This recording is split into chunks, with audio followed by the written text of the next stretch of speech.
Baik, Assalamualaikum warahmatullahi wabarakatuh. Di sini saya perwakilan dari kelompok 1 yang beranggotakan 4 orang. Yang pertama saya sendiri, Salih Nur Fadila sebagai moderator dan pemateri pertama. Kemudian ada Anissa Triatika sebagai pemateri kedua, Kade Kurnianingsih sebagai pemateri ketiga, dan yang keempat Triana Valia. Di sini kita akan membahas tentang kepemimpinan dan budaya korporat. Sebelumnya saya akan menjelaskan tentang pengertian budaya korporat. Menurut Joko Santoso Mulyono, budaya korporat adalah sistem-sistem nilai-nilai yang diyakini oleh semua anggota organisasi dan dipelajari, diterapkan secara berkesinambungan, berfungsi sebagai sistem perangkat, dan dapat dijadikan acuan berperilaku dalam organisasi untuk mencapai tujuan yang telah ditetapkan. Kemudian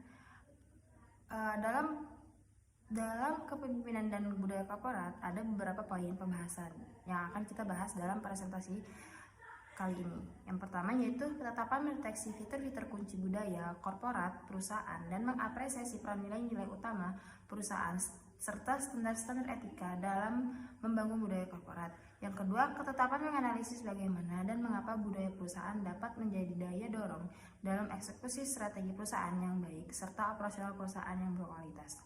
Yang ketiga, ketetapan menganalisis tindakan yang dapat dilakukan manajemen untuk mengubah budaya korporat yang bermasalah.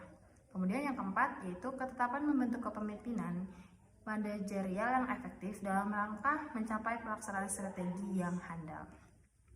Baik, langsung saja saya akan membahas poin yang pertama, yaitu ketetapan mendeteksi fitur-fitur kunci budaya korporat perusahaan dan mengapresiasi peran nilai-nilai utama perusahaan serta standar etika dalam membangun budaya korporat.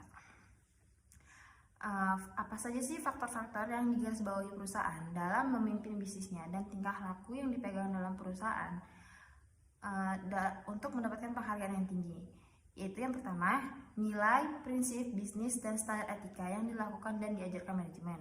Yang kedua, perusahaan mendeteksi orang manajemen, prosedur, dan kebiasaan secara resmi, serta praktek pengoperasian yang merupakan panduan bagi perilaku personel perusahaan. Yang ketiga, spirit dan karakter yang mempengaruhi iklim kerja. Yang keempat, bagaimana para manajer dan karyawan berinteraksi satu sama lain. Kemudian yang terakhir yaitu kekuatan kelompok melakukan sesuatu pada khususnya arah dan mencocokkan diri kepada norma-norma yang diharapkan. Mungkin sekian materi yang saya paparkan. Materi selanjutnya akan disampaikan oleh Anissa Triatika. Kepadanya saya persilakan. Baik, terima kasih moderator atas waktu yang telah diberikan. Di sini saya akan menjelaskan poin kedua, yaitu tentang ketepatan menganalisis bagaimana dan mengapa budaya perusahaan dapat menjadi daya dorong dalam eksekusi strategi perusahaan yang baik serta operasional perusahaan yang berkualitas. Suatu perusahaan atau organisasi perlu mengembangkan budaya bisnis yang kuat atau efektif. Budaya bisnis yang kuat dianggap sebagai dorongan yang kuat atau drive force di belakang bisnis atau perusahaan yang sukses. Budaya perusahaan dapat dilihat sebagai suatu share value, struktur organisasi, sistem pengendalian untuk membentuk norma-norma perilaku atau behavioral norm. Organisasi atau perusahaan yang berfungsi baik dan tepat mencapai kinerja yang cukup memadai, menunjukkan bahwa adanya konsistensi dari gaya style, struktur, staff, sistem, dan keahlian dalam budaya. Mungkin sekian dapat saya sampaikan, saya kembalikan ke moderator. Mungkin itu saja yang dapat saya sampaikan, saya kembalikan ke moderator.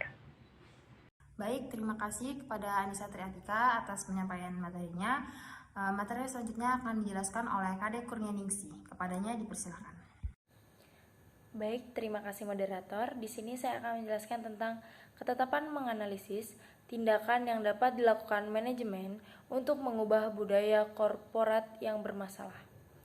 Pertama-tama, manajer harus mengetahui bahwa terdapat masalah dalam budaya korporat. Kemudian, melakukan proses perbaikan dengan prosedur-prosedur yang ada. Ada beberapa pendekatan yang bisa digunakan untuk mengubah budaya korporat.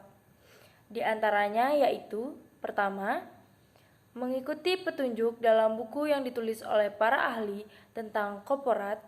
Yang kedua, membentuk tim dengan perintah penggali sejumlah nilai budaya yang dianggap kunci untuk membangkitkan kembali perusahaan yang terkait dengan melibatkan semua jajaran.